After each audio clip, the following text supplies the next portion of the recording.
Hey guys, it's Annette and welcome to my channel. Today we are making a pork meatball soup and we are using ground pork, that's about a pound, and my homemade veggie broth. You can use chicken or beef broth for this. Kale, celery, carrots, green onion, ginger, garlic, onion. And for the meatballs, I'm using sesame oil and Yuzu Ponzu. And for the soup, I'll be adding the soy sauce and the mirin, and of course salt and pepper. I started the broth defrosting in the pot while I chopped up the vegetables. I removed the kale from its stalk and just set it aside. I chopped all my vegetables up. You can have a little fun with it and cut them however you like, as long as they're cut approximately the same size for cooking purposes.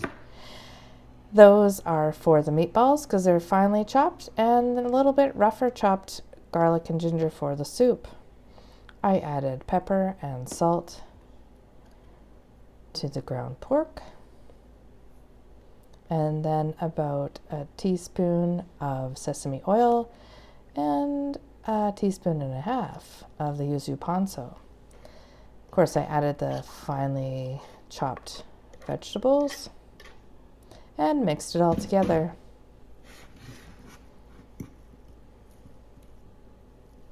You want this thoroughly combined, and when you're ready to make your meatballs, it's important that your meatballs are approximately the same size, as their cooking time depends on it.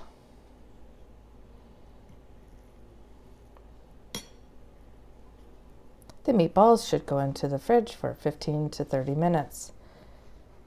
And I decided to make egg drop noodles for this recipe, which takes 2 eggs, 2 tablespoons of water, a pinch of salt, and enough flour to make a gob.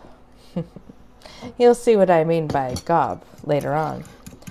I maybe added a little bit too much water to that, but that's okay because all you got to do is add enough flour to make it a consistency that will drop well from a spoon and hold together. I just keep adding flour until I am happy with the consistency.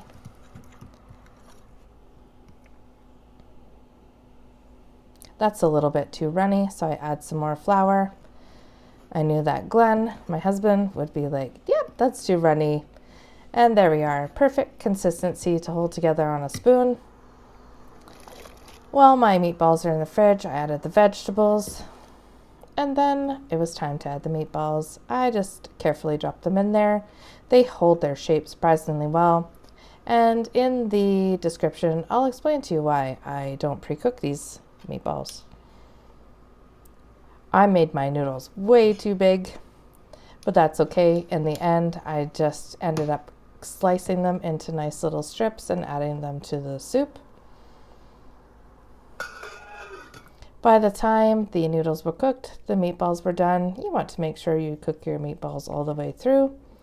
I didn't add the rice cooking wine until right near the end.